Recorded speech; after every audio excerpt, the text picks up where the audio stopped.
Hi everyone, it's Nana, Foxy Mama 365. We're back again with the Real Housewives of Potomac. Reunion part 1. Yes, I've been gone for a couple of weeks, but yeah, nothing really happened. Okay. So here we go with the reunion. Ooh, child, things are gonna get easier. Alright, let's jump right back in with the fashions. Yes, like Funky Dineva would say, the fashions, girl. So my best dress, I think, was Karen. No, my best dress was definitely Karen. But you know, because they were sitting, I know I've seen them standing in the picture, but pretty much my best dress is Karen. I totally loved her simplicity. It kind of worked for her. I loved her hair. It was kind of messy, but I really liked it. Next was Monique. You know, Monique really looked nice and cool, and she looked good. The other ladies, I really couldn't tell. Giselle, I liked her pantsuit, but I wasn't sure about the sleeves. Didn't work for me because it was like I couldn't decide if it was meant to be like ruffled or if it was meant to be fitted or if it was meant to be like a puff. I don't know what Ashley wore. I definitely don't know what her name was. I really didn't know what the rest of them wore. Candice would have really looked nice without the feathers. I know it was meant to be an addition, but it didn't work for me. If it had been something simple on that side, it might have been nicer because I totally loved the other side that was the sharp edge. I really don't know what Robin had on. I don't know. You have to ask Robin, okay? So let's get her in. So Ashley's had a baby and her breasts are all full, and I know she's hoping that she'll keep them after breastfeeding. She just had the baby about 5 weeks ago from the reunion shooting, and she's excited. Dean Michael is here, so she's really like, oh, she's sad to leave him. She's probably left him for the first time, and I totally get that, yeah. And Candice, love her makeup. Candice really looks good, but she still has the same orangey hair, and I'm like, girl, we would like to see you in something else. Like when she had the weaves when she traveled to Cayman Islands, she really looked good with the braids. I thought that was really cool, yeah. And yeah, Michael will be on the show. So how do you ladies feel? And just getting right into the mess, okay? And now Giselle is like, she's tired of talking about Michael and all the stuff and all the shenanigans. No, bitch, you ain't tired. Now Michael is here. You better say what you have to say in front of him, okay? All the while you've been yapping and yapping, even though Ashley is meant to be your friend. But now you better not be tired, okay? You better keep that energy up. And Andy's like, girl, keep that energy up. Michael will be here soon, okay? We see the grand dame Karen saying she's tired of Michael, and Michael is pretty much a fame whore, and he was on Fox. She didn't need to do that interview, and his wife is defending him, and Ashley is saying no, he needed to clear his name up. Well, Andy's like, well, keep your energy up, okay, till tomorrow, today to tomorrow, okay? Michael will be here. Let's start the show. So Giselle's journey into trying to be a better person, how far has she gone? They take us flashbacks to when she was with her man Sherman, and that didn't work out, and she's going into counseling when after Sherman didn't show up for the wedding with her, and she's in counseling, and well, she hasn't really done that well because she's still remained nasty, done a few things, confronted Monique when she shouldn't have done that. So pretty much we've seen Giselle not really owning her shit as well. And she's like, you know what, Dr. Ken, I'm so sorry, I'm going to probably do you a note, okay? But that note never came. So we're wondering, who really thinks that Giselle has changed? Anybody? Anybody? Nobody. And they're like, well, maybe for 5 minutes, okay? Maybe 5 minutes. And she's like, oh, at least give me 7. 5 minutes, Giselle. She did make an effort, but I think she just can't help herself. And they talk about Sherman and what happened and how she felt bad. And since Sherman has left her life, if anyone else is in her life, and she's like, yeah, okay, are you going to confirm the rumors we've been hearing? Because we've seen pictures. If you guys should follow me on Instagram, okay? Because I saw that clip too, okay? And I put it on my Instagram page. Yeah, Foxy Mama 365 on Instagram. So we've seen her hanging out with Jamal. I think they were at a couple of concerts together. And Jamal Bryant, who's her ex-husband. And the father of her 3 daughters. So she confirmed that yes, she's loving the attention, and yes, he's been hitting on her, and they've been going out here and there, and the girls are a little like weirded out about it because they haven't seen this side of them, because probably when they separated, the girls were little, and it's like, okay, we're all going for dinner, and she's like, no, mommy and dad are just going out together. Well, you know, so it's kind of like she's enjoying, and you see Karen honestly saying, girl, no one else gonna know you like this man knows you, so it's kind of a good thing. But she's like, yeah, some of the other ladies have asked, especially Candice, I wants to know really what's been going on with them, with her body parts and his male parts, you know. So anyway, I think it's second time the charm. Some people are lucky like that, you know. The first time might not work out, and I think she might have overcome the infidelities and all of that, the cheating rumors allegedly by him. And you know, she says also that no one knows her like Jamal. So I'm happy for her if that's where she finds love. And you know, but everybody says, is she gonna be a first lady again? Do you guys want Ashley, oh no, Giselle to be your first lady? Good luck with that, not me. Good luck, church people, not me. Because Giselle has become so messy. I don't know if it's for the show, and to be a first lady, you really try to kind of need to rise above the messiness. That's just my thinking. Anyway, Karen and her grieving and the La Dame perfume. Yeah, Karen showed us the journey of her grieving for her parents. She lost both her parents in a very short span, and she's gotten over it. She was able to, you know, talk about it and grieve. And through that process, her perfume line came out, which is meant to be kind of like something to like remember her mom by. It's like a memorial to her mom, you know. And so we're talking about the ladies at the party, and Giselle saying that, oh, after she sprayed the perfume she was 37 and now she feels like she's like 70. And Ashley saying, yeah, it's probably for her mom's, you know, not for her. And they're like kind of making it look like an elderly hue, you know, kind of an elderly perfume. And Karen is like, yeah, thanks you guys for all the whatever compliments, you know. I do own my business. You were saying the company didn't belong to me, and that was exactly what Giselle said. And Karen's like, the company belongs to me. I do have a partner, okay?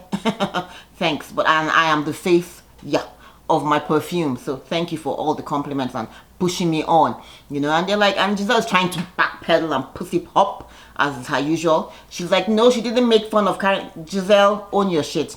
You were making fun of the perfume. You were making fun of her all through the process. You didn't think the business, she was actually going to come out with the perfume line. So just own your shit and say, girl, I'm proud of you. I'm glad I put the hit on you. And, you know, it has worked out for you. Period. Don't start backpedaling, okay, Giselle? So Karen is like, well, it's here. I'm happy, you know. And then they now go into her grieving. And when they were at, when they were at, what's it called? Yeah. When they went to NOLA and Karen refused to come with them on the evening event, and Giselle was upset about it. And everybody was like, why was she on Instagram Live and all of that? And she said, look guys, I had been on the slave plantation that day, and it was very emotional for me. So it kind of like brought a lot of, you know, being around dead people and hearing all the stories, you know, and having lost my parents. I just decided to stay at home and chill in my room, you know. So you see the other lady saying, well, we didn't equate grieving with you being on Instagram Live. And Karen's like, look, I can grieve however I want to grieve. It's my business and my thing to do it however I want to do it. And I totally agree with that. I didn't know why the ladies make such a big deal out of this, you know. I just thought it was just not right. Anyway, Karen is back in Potomac. Yeah, she's left the Great Falls. She's back in Potomac. And we want to know, Andy wants to know, is she renting or does she own? And she's like, she's leaving. In other words, you're renting, okay? Which is fine. No pizza delivery, ladies. No pizza delivery this time. Candice's mom, Miss Dorothy, is here. So she's they're no longer in Kansas, which is kind of sad. Because you would think that well, I guess if they're done with it, it's fine. So she's now talking about Candice showing us back clips of where Candice is yelling, my wedding is mine, it's my wedding, mine. Okay, girl. No one was trying to take it away from you. It's your wedding, okay? So you're talking about her half-brother and her telling her mom just a day to the wedding about bringing her half-brother. And her mom is like, yeah, Candice, you don't understand that pain, and I'm not happy about you not telling me, or telling me, you should have just let it have happened. And Candice says, no, if I had just let that happen, mom, you would have been very upset at me. There was no way. Either way, her mom was destined to be upset about the young man being at the wedding, okay? So they're talking about how Candice not understanding the pain. That Dorothy's trying to explain that pain and thinking that Candice doesn't really appreciate or understand it, you know, especially when his spouse has been unfaithful and there's a love child involved. You know, we all hope nobody ever wants to, you know, see that, you know, happen, you know. But Candice is like, yeah, but let her tell her story. She says no one ever told her, you know, what was going on. And usually I get that we try to protect the kids and keep them away from, you know, when there are relationship issues. We try to protect the kids. However, the kids get to a stage where they can now begin to kind of put 1 plus 1 and they can add up 2, and they're like, okay, what really is going on? And Candice says that pretty much the only way she found out about her brother, her half brother that is, was that she found a poem that he had written to her dad. And she kind of knew that she thought she was the only child of her parents. So she was like, oh, what in the world is going on? So she calls her mom, and her mom is like, well, yeah, and says, and pretty much confirms it. And her mom is still going back and forth and saying, yeah, she didn't really want Candice, you know, because Candice kind of understand the pain, and she really wanted Candice to kind of respect that, you know. And everybody's like, no, Candice can totally understand the pain, you know. But this is really why I like, you know, Real Housewives, is when they show moments like this where that are real life moments. You see the mom still, even in tears, even these many years after, she still feels hurt. So they're asking, has she dealt with the pain? And she says, yeah, she's dealt with it and all. And Andy's like, I don't think you've dealt with the pain, you know. And when there's a love child involved, it's really hurtful.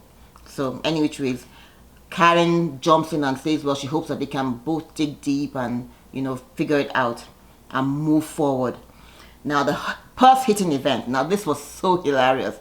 So they're like, how did this happen? And she's trying to say, well, actually, she actually has the real purse that she used to hit Candice in her head. And she's like, okay, no, you have to try it on me. And Andrew's like, you know, you gotta, you know, hit me, let me see. And they're like, no, hit Giselle. And Andrew's like, no, I want to feel your pain. This was so hilarious. I really found it really, really funny. And Andy gets up and they're like, well, actually, you see, I was just trying to say, okay, bye, girl. Woohoo! And it connected, my purse connected with her head. And everybody's like literally falling off. Everybody's like laughing. They're like, yeah, Candice's head just literally. And Candice's like, but I had a bump in my head. I'm like, well, yeah, your head bumped into my bag, you know. So it was a hilarious moment, you know. Your head literally connected with my bag. It was kind of cool. And I thought that was so funny, you know. So, but Candice is still trying to say, well, I had a bruise and I was sad and everything. Any which ways, moving right along. Candice and Chris, are they paying their mortgage now? And they're like, yeah, full mortgage. And the mom says, if you say so. Oh, child. Candice's mom, Miss Dorothy, is taking no survivors, okay? She says, well, if you say so. And now Giselle now chimes in and she's like, but you did say you were going to pay for the $2 million house that they are planning on buying. Giselle, you arrived late this time around, okay, with your messiness. And here Miss Dorothy said, you must have gotten it wrong. I'm definitely not paying any $2 million or anything for any house. You know, they're now paying, they were paying the mortgage in full right now. So let's just leave it at that, you know. Now, the butter knife incidents with Ashley, what really went down? Oh, yeah. So they're saying, okay, stop coming. And you see Ashley saying to, why did you have to bring up the knife and all of that? You didn't need to attack me in your own home. And quite frankly, Candice doesn't care. Candice says, you shouldn't be in my house. Stop coming to my house. And indeed, she had thrown Ashley out of her house twice. And Ashley kept on coming back. Girl, you're a sucker. And Ashley's trying to say, oh, she was defending herself. And she said, well, I looked into your beady little eyes and I saw that you came with nothing but nastiness and disrespect for me as hell. And you're going to be as disrespectful as you could be. And so much hatred. And everybody's like, oh my God. And here we go, Ashley retorting that you're the most unaccomplished person on this couch. And everybody's like, woo, child. These ladies are going back and forth at each other. And it's so sad because literally, these were two ladies that we used to be really good friends. They came from the pageant world. So I'm like, this is going way below the belt. So anyway, she goes, well, I own 50% of my restaurant. And the other one says, Michael gave it all to you. All you have is from Michael. And you're using your pussy to sell. Oh dear. You know, and your restaurant is gone. Where is it? Where is your restaurant? You're nothing but a gold digger. Michael's in his 70s and soon to check out in the next 5 minutes. And it's like, oh my gosh, there's just so much being thrown at each other and it's so unnecessary. You know, it's kind of sad. So Ashley's like, well, I think you're just vile. You know, you're pretty much just a vile, mean. You know, we hit each other, but we never go below the belt. And I don't believe that, because Ashley, when you hit on what's her name, Katie, you did go below the belt. So I guess you're also fair game. Okay. Anyways, Candice's mom feels the need to come in and chip in and say, well, let me just let you guys know, Chris is also from a prominent family. You know, it's one of the families that owns some kind of product line across America. So everybody's like, oh, okay, cool. So the restaurant is breaking even. Ashley's restaurant, that is the Australian restaurant. I think it was Zoe, so whatever it was. Anyways, it's breaking even, but it's not making enough money. It's not making profits, as you know, the way they would like for it. Or that's what it was. So Andy's saying, do you think the Australian cuisine was not the best? And she's like, yeah, hindsight 2020. Yeah, probably Australian, and limiting it to that probably might not have been a great idea. So at this point, Candice comes right in there asking, Candice, what the hell do you do all day? You guys are so mean. And Candice says, I think apparently she's still upset about being called the least accomplished on the seat, you know. And she's like, she's owned her own businesses even before all the ladies here own their businesses. And all the ladies are like, hello. Okay. So then Ashley, they go back again, and Ashley says, well, you know what, I get paid by Miss American pageant, and you know, what do you really do? And she's like, well, I have my own business, and you're a gold digger and a concubine. Woo. Any which ways, the ladies are going back and forth, and it's just so unnecessary. Anyways, Candice flipping out is the reflection of her mom. No. Candice is just doing Candice, okay? It's not a reflection of me. And the other ladies are like, Andy's just being shady. Anyways, thanks Miss Dorothy for being here. See ya.